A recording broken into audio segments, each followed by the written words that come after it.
Der Frankreich-Block ist immer noch in Paris, im Centre de Recherche Interdisciplinaire de l'Université de Paris-Descartes. À côté de moi, il y a Florence Rizzo. Bonjour, merci pour cet accueil. Vous êtes cofondatrice et directrice du SynLab. Mais d'abord, vous avez 10 ans d'expérience en montage et pilotage de projets innovants dans le domaine du développement, de l'entrepreneuriat social et d'éducation. Et vous êtes diplômé de Sciences Po, j'y étais aussi un peu, de l'ESSEC et de l'INSEAD à Singapour, n'est-ce pas? L'idée principale de SynLab, qu'est-ce que c'est, SynLab? Alors, nous avons créé SynLab à partir de plusieurs constats.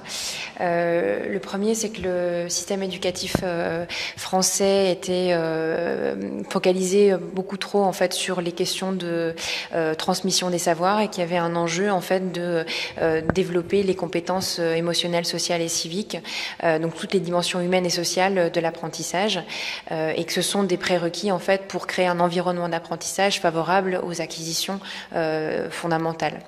Le deuxième constat, c'était le gap, en fait, le disconnect qu'il pouvait y avoir entre le monde de la recherche et le monde du terrain. Et donc, on voulait créer un pont entre les chercheurs et les enseignants sur le terrain, pour vraiment essayer d'apporter le meilleur de la recherche internationale aux enseignants de terrain. Donc on travaille vraiment pour accompagner les enseignants dans une transformation de leur pratique professionnelle. SynLab, c'est quelle forme d'association? C'est loi de 1901, donc à but non lucratif, et c'est une organisation qui a pour objectif de développer une mission d'intérêt général au service du grand public. Je vous rencontre ici à l'université, mais quel rapport avez-vous avec l'université, avec la recherche? Ici, donc c'est le centre de recherche interdisciplinaire qui a été fondé par François Tadei, et en fait il a créé une sorte de pépinière, de ruche pour accueillir en fait des innovateurs qui inventent l'éducation de demain. Donc on fait partie de ces acteurs qu'il héberge dans cette ruche. Donc on a des liens avec des universités, notamment à l'étranger, Institute of Education de Londres, Aalto Université en Finlande. On essaye à chaque fois de repérer en fait les universités qui sont à la pointe sur nos sujets et de rendre les recherches accessibles en France et dans la francophonie. Vous avez des rapports avec l'Allemagne? Avec l'Allemagne, pas particulièrement, juste un tout petit peu via un projet européen qui s'appelle We Learn It, qui s'appelle, pardon? We Learn It.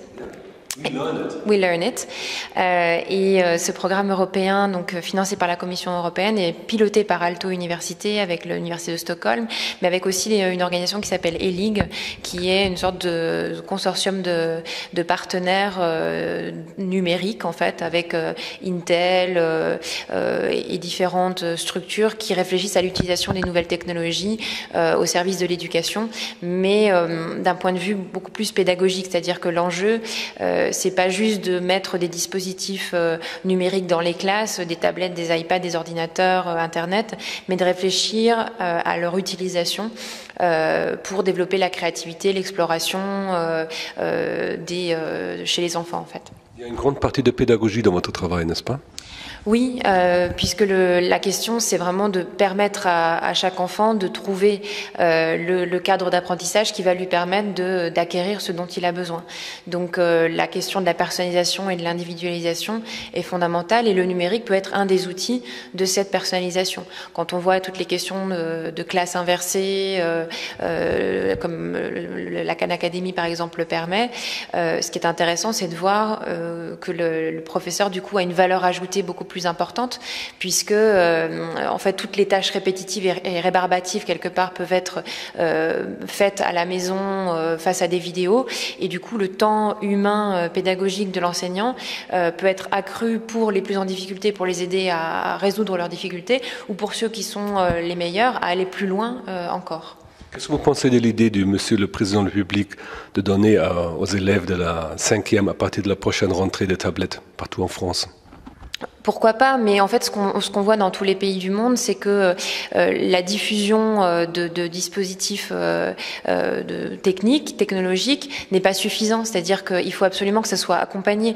Il faut accompagner les enseignants dans l'utilisation de ces outils, de ces nouveaux outils, parce que sinon ça ne fonctionne pas en fait. Donc ce qui est très important, c'est la contextualisation et l'accompagnement des acteurs à l'utilisation pertinente de ces outils numériques. Vous voulez être à la pointe des innovations françaises et internationales en matière d'éducation et de formation. Vous partez de quel constat? Quelle est votre analyse concernant les élèves à qui ce programme s'adresse? Alors, ce qu'on essaye quand on travaille sur la question du développement professionnel des enseignants, la question fondamentale, c'est de les aider à développer leur posture professionnelle et à être capable de prendre du recul par rapport à cette posture professionnelle. Donc là, on va tester, par exemple, en France, Iris Connect, qui est un dispositif qui permet de filmer en classe très facilement, donc de filmer à la fois la classe et avec un autre iPad rotatif de filmer ce que fait l'enseignant. Et c'est un outil pour l'enseignant pour lui permettre de voir comment il enseigne, de prendre du recul par rapport à sa pratique, de débriefer éventuellement comment il bouge, etc. Avec un maître formateur. Et c'est d'analyser à la fois le discours, le comportement, les réactions des élèves, qu'est-ce qui a marché ou pas dans une séquence, pour vraiment que ce soit un outil au service de l'amélioration des compétences professionnelles des enseignants. Et ça, c'est fondamental parce que le système de formation aujourd'hui est pas suffisamment dans une logique d'accompagnement en continu des enseignants. Il y a la formation initiale, comme beaucoup de fois en France, on a une focalisation sur le diplôme initial, mais ce qui permet de former vraiment un homme, un individu, un professeur, c'est les allers-retours entre la théorie et la pratique tout au long de la vie. Et 40 ans de vie professionnelle, c'est long, donc il faut pouvoir avoir du feedback régulier pour pouvoir s'améliorer, grandir, se construire et être un meilleur enseignant en fait. Et vous avez aussi des programmes qui s'adressent à des élèves? Oui, alors on a repéré en fait une initiative internationale qu'on trouve très pertinente qui s'appelle Design for Change. Design for Change. For Change, qui a été inventée par une pédagogue et designer indienne qui s'appelle Kiran Birsetti et qu'on invite d'ailleurs en France là dans 2 semaines.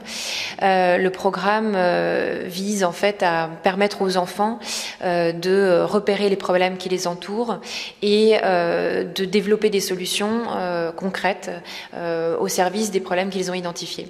Donc c'est passionnant parce que en fait ça permet de rendre les enfants acteurs, de les mettre dans une position de chercheurs. Ils ont le droit, ils sont encouragés à se poser des questions.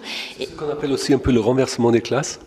Les pédagogies inversées, oui et non. Enfin, c'est en tout cas permettre aux enfants vraiment de se poser des questions et d'aller chercher les apprentissages pertinents au regard des questions qu'ils se posent. Et on se rend compte qu'ils sont plus motivés, qu'ils acquièrent davantage de connaissances et qu'ils acquièrent aussi davantage de savoir-être et de savoir-faire.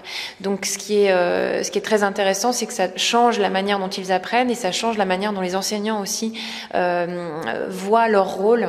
C'est-à-dire que c'est plus seulement un rôle de transmetteur de savoir, mais c'est un rôle d'accompagnateur, de facilitateur de l'émergence des savoirs des enfants. Pouvez-vous nous décrire un projet précis? Comment vous intervenez sur le terrain? Oui. Alors concrètement, par exemple sur Design for Change, on a traduit tout le matériel pédagogique, on l'a adapté à la culture française, on l'a testé avec une centaine d'enfants il y a un peu plus de 2 ans, dans 5 villes différentes pour voir ce qui marchait, ce qui marchait pas, ce qu'on devait adapter.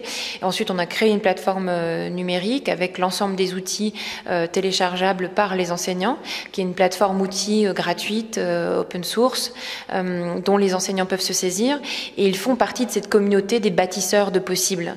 Et bâtisseurs de possibles, c'est plus... C'est le site internet qui correspond à cela, n'est-ce pas? Oui, exactement. Donc ce site internet, c'est à la fois un site public et une application web avec à la fois le kit pédagogique, mais aussi la possibilité de se connecter en réseau, d'avoir des conseils de SYNLAB, mais aussi d'enseignants, d'autres enseignants qui font partie de la communauté, et donc de développer cette idée d'accompagnement mutuel, d'échange entre pairs, qui permet à chacun de grandir parce qu'il peut s'appuyer sur la communauté.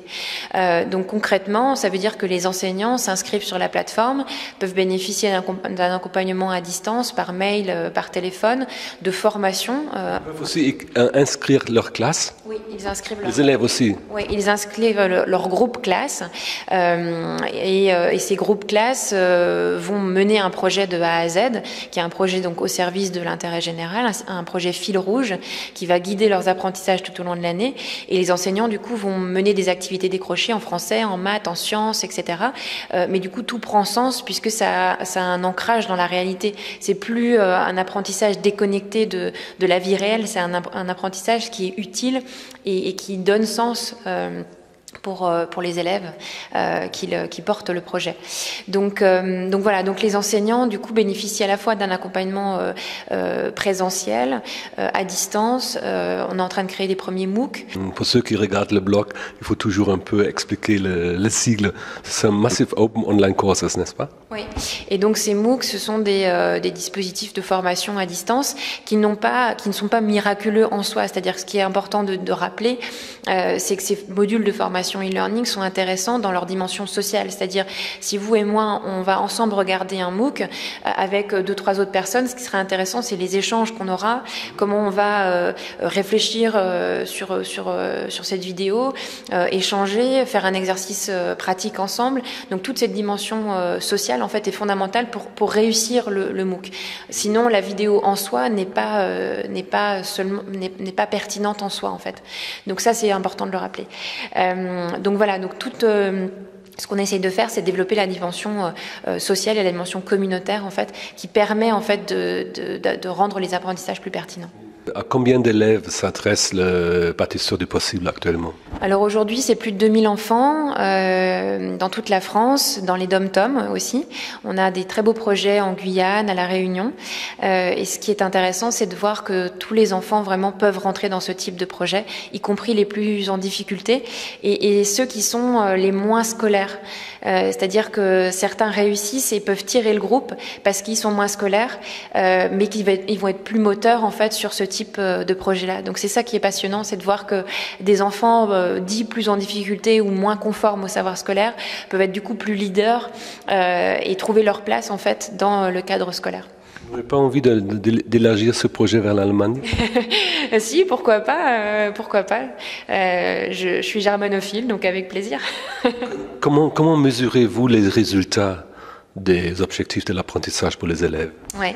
Alors on a donc le partenariat avec Design for Change nous permet de faire le lien avec la School of Education de Harvard, qui a créé en fait une grille sur 6 blocs de compétences qui sont, enfin les économistes parleraient de compétences non cognitives, en tout cas des compétences qui sont moins scolaires, donc la créativité, l'empathie, la capacité à communiquer, la capacité à coopérer, la connaissance de la conscience de soi.